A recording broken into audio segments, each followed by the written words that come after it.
আর এভাবেই কলম্বাস 3টি জাহাজ নিয়ে প্রথমবার এক নতুন পৃথিবীর দিকে রওনা দেয়। আর বারমুডা ট্রায়াঙ্গেল ক্রস করার পর অলমোস্ট 36 দিনের যাত্রার পর কলম্বাসের জাহাজগুলো একটি আইল্যান্ডে এসে পৌঁছায়। কলম্বাস এই আইল্যান্ডে পৌঁছানোর পর সেখানে ব্রাউন কালারের কিছু লোক দেখতে পায়, আর তিনি মনে করেন যে ফাইনালি তারা ইন্ডিয়া পৌঁছায়। আর কলম্বাসের মৃত্যুর আগে পর্যন্ত তিনি এই জায়গাটিকে ইন্ডিয়া হিসেবে মেনেছিল, বাট হি ওয়াজ রং। আর অনেক বছর পর একজন নতুন এক্সপ্লোরার আমেরিগো প্রথমবার এই ঘোষণা দিয়েছিল যে এই জায়গাটি ইন্ডিয়া নয়, বরং এটি একটি নতুন জায়গা। আর এই আমেরিগোর জন্যই আজকে এই পুরো এলাকাটিকে আমেরিকা বলা হয়ে থাকে। দেন কলম্বাসের পর স্পেন থেকে মানুষ আমেরিকার দিকে আসতে শুরু করে এবং এখানে লোকাল মানুষদের মেরে নিজেদের সাম্রাজ্য বানাতে শুরু করে। তাই আজও আমেরিকায় সবচেয়ে বেশি স্প্যানিশ ভাষায় প্রচলিত রয়েছে। স্পেনের পর যখন বাকি ইউরোপের মানুষরা এই নতুন জায়গাটি সম্পর্কে জানতে পারে, তখন ফ্রান্স, ব্রিটেন, পর্তুগালও নিজেদের আর্মি আমেরিকার দিকে পাঠানো শুরু করে এবং আমেরিকার জায়গা নিজেদের দখলে নিতে শুরু করে। তো এখন ইন্টারেস্টিং বিষয় হলো, আমেরিকা এত বড় একটি এলাকা ছিল এবং সেখানের জমিগুলো এগ্রিকালচারের জন্য বেস্ট জায়গাগুলোর মধ্যে একটি ছিল। কিন্তু এখন প্রবলেম হচ্ছে যে এখানের যে লোকাল জনগণ ছিল তাদেরকে তো ইউরোপিয়ানসরা প্রথমেই যুদ্ধের দ্বারা মেরে ফেলা হয়েছিল। তাই এখন ইউরোপকে আমেরিকার জায়গা থেকে ফায়দা ওঠানোর জন্য এমন কিছু লোকদের দরকার ছিল যারা গরিব হবে এবং শক্তিশালীও, যেন ইউরোপিয়ানসরা তাদের দিয়ে স্লেভারি করাতে পারে আমেরিকায়। আর তখন পৃথিবীতে এমন মানুষ শুধুমাত্র একটি জায়গাতেই ছিল, আফ্রিকা। তো সর্বপ্রথম ব্রিটিশ আফ্রিকার দিকে যায় আর সেখান থেকে আফ্রিকানসদের জাহাজে ভরে আমেরিকার দিকে নিয়ে যেতে শুরু করে। এই মানুষগুলোকে প্রথমে আফ্রিকা থেকে কিডন্যাপ করে তারপর তাদেরকে জাহাজে শিকল দিয়ে বেঁধে একদম জানোয়ারের মতো আমেরিকাতে পৌঁছানো হতো। এভাবেই ব্রিটিশ অলমোস্ট 3.1 মিলিয়ন আফ্রিকানসদের গোলাম বানিয়ে আমেরিকায় নিয়ে আসে। কিন্তু এটা শুধু 3.1 মিলিয়নই ছিল না, কারণ এই আফ্রিকানসদের আমেরিকা নিয়ে আসার পর ব্রিটিশ সরকার একটি নতুন আইন বানায় যে এই আফ্রিকানস গোলামদের ফিউচারে যে বাচ্চা কাচ্চা হবে তারাও অটোমেটিক ব্রিটিশদের গোলাম হবে। আর এভাবে ব্রিটিশরা এই ব্ল্যাক আফ্রিকানস লোকদের দিয়ে আমেরিকার ইকোনমি স্টেবল করে। কিন্তু ধীরে ধীরে যখন আমেরিকা স্ট্রং হতে থাকে তখন ব্রিটিশ এবং আমেরিকানসদের মধ্যে লড়াই শুরু হতে থাকে, কারণ তখন ব্রিটিশ দুই ভাগে ভাগ হয়ে পড়েছিল। তো এখন ব্রিটেনের ইংরেজরা আমেরিকার ইংরেজদের আদেশ দেয় যে আমেরিকার ভূমি থেকে যত প্রফিট পাওয়া যায় তার সবটাই যেন তাদের ক্যাপিটাল লন্ডনে পাঠানো হয়। কিন্তু আমেরিকার ইংরেজরা এই আদেশ রিজেক্ট করে দেয় এবং আমেরিকার এই সিদ্ধান্তের কারণে ব্রিটিশ অনেকটা ক্ষুব্ধ হয়। তাই তাদেরকে উচিত শিক্ষা দেওয়ার জন্য ব্রিটিশ আমেরিকার অনেকগুলো দ্রব্যমূল্যের উপর অনেক বেশি ট্যাক্স লাগিয়ে দেয়, যার কারণে আমেরিকানসরা এটা সিদ্ধান্ত করে যে আমরা আর এই ব্রিটিশদের আন্ডারে থাকতে পারবো না। তাই তারা তাদের লিডার জর্জ ওয়াশিংটনের সাথে নিজেদের স্বাধীনতার যুদ্ধ শুরু করে। Then at the same time ব্রিটিশের আরেকটি এলাকায় ইন্ডিয়ার একজন লিডার তারাও তাদের স্বাধীনতার যুদ্ধ শুরু করে দেয়। আর এই লিডারের নাম ছিল টিপু সুলতান। তো ব্রিটেনের কাছে এখন দুটো অপশন ছিল, এক, সে আমেরিকায় থাকা পুরো আর্মি নিয়ে ইন্ডিয়াতে দখল করে রাখা এলাকা রক্ষা করা, আর না হয় ইন্ডিয়াতে থাকা পুরো আর্মি সরিয়ে এনে আমেরিকায় যুদ্ধ বজায় রাখা। তো এখন ব্রিটিশ লিডার এই সিদ্ধান্ত নেয় যে তারা ইন্ডিয়া বাঁচানোর চেষ্টা করবে এবং আমেরিকা ছেড়ে চলে আসবে, কেননা তখন ইন্ডিয়ার সামনে আমেরিকার এত বেশি ইম্পর্টেন্স ছিল না ব্রিটিশদের কাছে। তাই যখন ব্রিটিশ ইন্ডিয়ার যুদ্ধে ফোকাসড ছিল তখন আমেরিকার লিডার জর্জ ওয়াশিংটন অনেক তাড়াতাড়ি স্বাধীনতার যুদ্ধ জিতে যায়। আর এভাবেই প্রথমবার আমেরিকা একটি স্বাধীন দেশে পরিণত হয়। তো এই সবকিছু আজকে থেকে প্রায় 250 বছর আগে ঘটেছিল, যখন পুরো পৃথিবীতে বাদশাদের হুকুম প্রচলিত ছিল। তখন আমেরিকায় তাদের প্রথম প্রেসিডেন্ট জর্জ ওয়াশিংটন প্রথমবার একটি প্রেসিডেন্সিয়াল সিস্টেম বানায়, যার মধ্যে আমেরিকার কোনো বাদশা ছিল না, আর তাদের প্রেসিডেন্ট শুধুমাত্র 8 বছর ক্ষমতায় থাকতে পারবে। আর এই আইনটি সবসময় বজায় রাখার জন্য আমেরিকার ফার্স্ট প্রেসিডেন্ট জর্জ ওয়াশিংটন 8 বছর পর ক্ষমতা হস্তান্তর করেন। তাই জর্জ ওয়াশিংটনের এই স্যাক্রিফাইসের কারণে আজ পর্যন্ত কোনো প্রেসিডেন্ট এই আইনটি ভাঙতে পারেনি। আর এর সাথে পৃথিবীর সবচেয়ে সুন্দর মেরিট সিস্টেম বানানো হয়, যার কারণে ধীরে ধীরে আমেরিকার ইকোনমি পুরো পৃথিবীতে সবচেয়ে দ্রুত এগিয়ে যায়। তার মানে প্রায় কিছু বছরেই আমেরিকার কটন ইন্ডাস্ট্রি 1000% ইনক্রিজ হয়। কিন্তু এই পর্যন্ত আমেরিকার ইকোনমি আফ্রিকান ব্ল্যাক স্লেভসদের কারণেই ইনক্রিজ হচ্ছিল।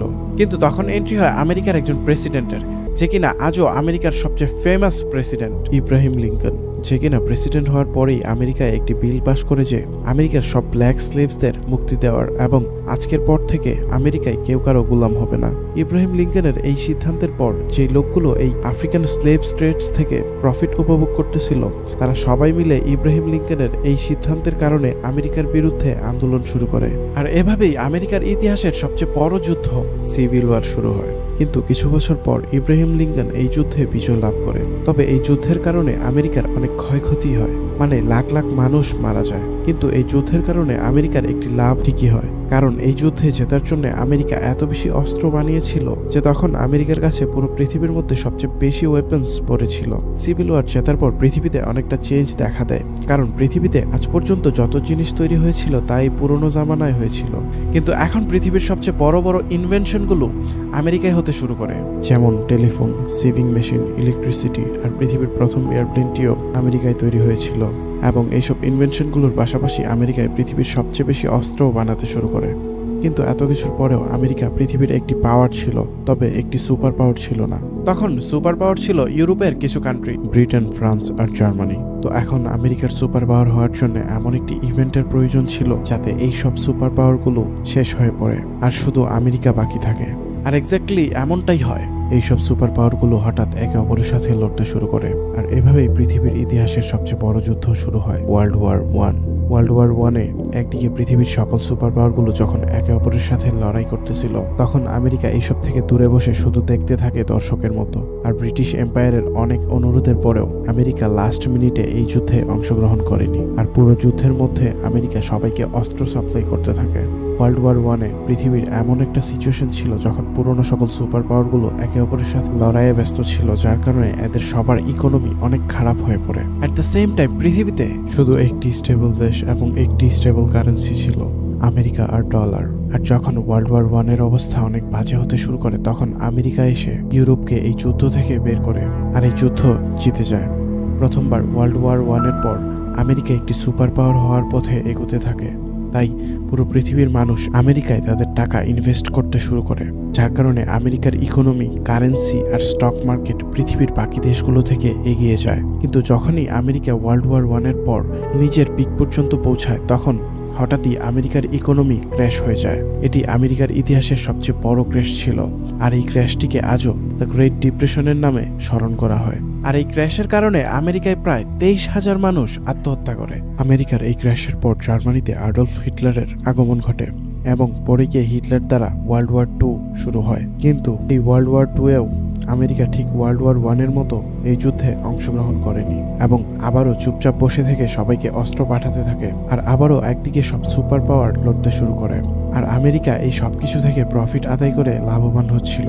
আর এভাবে যুদ্ধের মাধ্যমে টাকা কামানো আজও আমেরিকার স্বভাব। তারপর ওয়ার্ল্ড ওয়ার 2-এ জার্মানিতে অ্যালবার্ট আইনস্টাইন পরে গিয়ে যখন জানতে পারে যে হিটলার অ্যাটমিক বম বানানোর চেষ্টায় রয়েছে, এবং এই প্রসঙ্গে তিনি আমেরিকার প্রেসিডেন্টের কাছে একটি টপ সিক্রেট চিঠি পাঠায় এবং চিঠিতে এটিও উল্লেখ করে যেন তিনি আমেরিকার সব ফিজিসিস্টদের জমা করে একটি আমেরিকান অ্যাটম বোম বানানোতে কাজ শুরু করেন, যেন আমেরিকা জার্মানির আগেই অ্যাটম বোম বানাতে সক্ষম হয়। বাই দ্য ওয়ে, এই চিঠির পর অ্যালবার্ট আইনস্টাইন তার পুরো জীবনে মৃত্যুর আগে পর্যন্ত রিগ্রেট ফিল করতে থাকে। তো আমেরিকার প্রেসিডেন্ট এই চিঠি পাওয়ার পর খুব দ্রুত অ্যাটম বম বানানোতে লেগে পড়েন এবং কিছু সময় পর পৃথিবীতে সর্বপ্রথম আমেরিকা অ্যাটমিক বম বানাতে সক্ষম হয়। কিন্তু তখনই হুট করে জাপান, যে কিনা জার্মানির মিত্র ছিল, সে আমেরিকার একটি পোর্টে হামলা চালায়, যার কারণে প্রায় 2,500 আমেরিকান সোলজার মারা যায়। এবং এই ঘটনাটি কেন্দ্র করে ওয়ার্ল্ড ওয়ার 2-তে না চাইতেও আমেরিকা অংশগ্রহণ করে, তাও আমেরিকার 1 কোটি সোলজার নিয়ে, যাতে আমেরিকার সিভিলিয়ানসও যুক্ত ছিল। যার কয়েক বছর পর জার্মানি এই যুদ্ধে পরাজিত হয় এবং হিটলার আত্মহত্যা করে। তারপর জার্মানি তো এই যুদ্ধের বাইরে চলে যায়, তবে তার মিত্র জাপান এখনো যুদ্ধ চালিয়ে যাচ্ছিল, তাও আবার সরাসরি আমেরিকার বিরুদ্ধে। তাই আমেরিকার প্রেসিডেন্ট জাপানের হিরোহিতোকে ওয়ার্নিং দেয় যেন জাপান সারেন্ডার করে, আর বলেন, আমরা তোমাদের এমন অবস্থা করব যা পৃথিবীর ভবিষ্যতে সবাই মনে রাখবে। এই ওয়ার্নিং পাওয়ার পরও জাপান সারেন্ডার করেনি এবং তারপর প্রথমবার পৃথিবীতে আমেরিকা অ্যাটমিক বম ইউজ করে। ফার্স্ট, জাপানের শহর হিরোশিমাতে অ্যাটমিক বম ফেলা হয়। তারপর সেকেন্ড, জাপানের নাগাসাকিতে অ্যাটম বম ফেলা হয়, যার ধ্বংসাবশেষ দেখে জাপান আত্মসমর্পণ করতে বাধ্য হয়। এভাবেই একদিকে ওয়ার্ল্ড ওয়ার 2 শেষ হয় এবং অন্যদিকে আমেরিকা পৃথিবীর একমাত্র সুপার পাওয়ার হয়ে ওঠে। সো আজকের জন্য এটুকুই, তবে আমরা হিরোশিমা এবং নাগাসাকির কাহিনী সম্পর্কে ডিটেলসে জানবো অন্য কোনো এক ভিডিওতে। তাই লাইক, ফলো অ্যান্ড সাবস্ক্রাইব করে আমাদের সাথে থাকুন। আল্লাহ হাফেজ।